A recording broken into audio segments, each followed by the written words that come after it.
Assalamualaikum warahmatullahi wabarakatuh. Perkenalkan, nama saya Santi dengan NPM 2140402061. Pada kesempatan kali ini saya ingin menjelaskan tentang manajemen rantai pasokan atau supply chain management. Yang pertama ada pengertian manajemen rantai pasokan. Manajemen rantai pasokan atau supply chain management didefinisikan sebagai integrasi proses bisnis dari pelanggan akhir melalui pemasok yang menyediakan produk, pelayanan, dan informasi yang menambah nilai bagi pelanggan.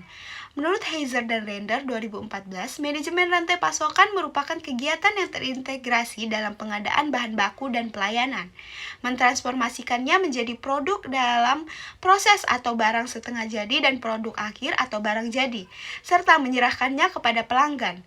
Kegiatan ini mencakup penentuan transportasi dari pemasok, transfer secara kredit atau tunai, pemasok distributor dan pihak pemberi kredit atau bank, utang dan piutang, persediaan dan penggudangan, pengisian pesanan, informasi proses produksi dan ramalan permintaan pelanggan. Yang kedua itu ada strategi perusahaan dan rantai pasokan.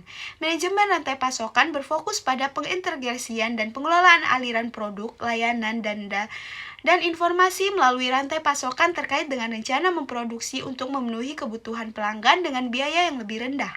Salah satu tujuan pengelolaan rantai pasokan adalah mewujudkan sinkronisasi dari aliran hulu, yaitu penyediaan bahan baku, komponen, serta jasa dengan produksi dan distribusi hilir sehingga dapat mengantisipasi ketidakpastian.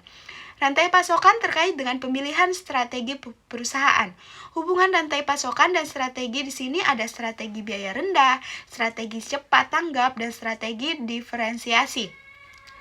Peningkatan risiko dalam lingkungan global menyarankan bahwa manajemen harus mampu mengurangi dan bereaksi terhadap gangguan dalam hal berikut. Yang pertama ada prosesan, yang kedua ada pengendalian, dan yang ketiga ada lingkungan. Selanjutnya ada rantai pasokan pada penyediaan layanan. Rantai pasokan untuk jasa atau layanan lebih sulit didefinisikan daripada dalam operasi pemanufakturan. Dalam perusahaan jasa atau layanan, fokus utamanya lebih pada sumber daya manusia dan pentingnya layanan pendukung untuk menyediakan layanan.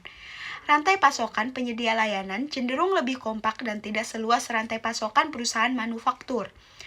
Pelayanan merupakan tindakan sebagai pengetahuan orang, seperti pendidikan, hiburan, dan keagamaan. Karoseri dan keselamatan, seperti transportasi, kesehatan, dan penginapan. Selanjutnya ada kepemilikan, seperti perbankan, jasa cucian, dan bengkel. Serta informasi seperti pajak, asuransi, dan pengacara. Selanjutnya ada pengelolaan rantai pasokan. Bullwhip effect adalah peningkatan fluktuasi dalam pesanan yang seringkali terjadi sebagai perpindahan pesanan melalui rantai pasokan. Cara untuk mengurangi bullwhip effect ini dan memperbaiki rantai pasokan sebagai berikut. Yang pertama, menarik data yang akurat. Yang kedua, pengurangan jumlah pembelian. Yang ketiga, pengendalian pengisian satu tahap. Yang keempat, persediaan yang dikelola oleh pemasok. Yang kelima, kolaborasi dalam perencanaan, peramalan dan pengisian. Yang keenam, blanket order. Yang ketujuh, standarisasi. Yang kedelapan, penundaan dalam menyimpan berbagai modifikasi atau kostumisasi produk. Yang kesembilan, pengiriman drop dan pengemasan khusus. Yang kesepuluh, lolos melalui fasilitas. Dan yang kesebelas, saluran perakitan. Selanjutnya ada strategi rantai pasokan untuk produk dan layanan yang diperoleh dari luar perusahaan. Diperlukan strategi rantai pasokan. Strategi rantai pasokan ini antara lain yang pertama menggunakan banyak pemasok, yang kedua menggunakan sedikit pemasok, yang ketiga integrasi vertikal, yang keempat kerjasama, dan yang kelima jaringan kerja keiretsu, dan yang terakhir perusahaan maya. Selanjutnya ada teknologi informasi dalam rantai pasokan.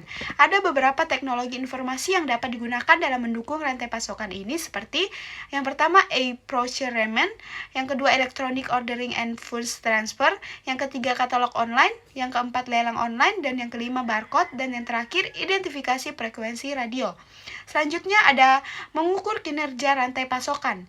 Ada 3 indikator kinerja kunci, yaitu perputaran persediaan, banyaknya hari pasukan persediaan, dan tingkat pengisian. Sekian dari saya, kurang lebihnya mohon dimaafkan. Wassalamualaikum warahmatullahi wabarakatuh.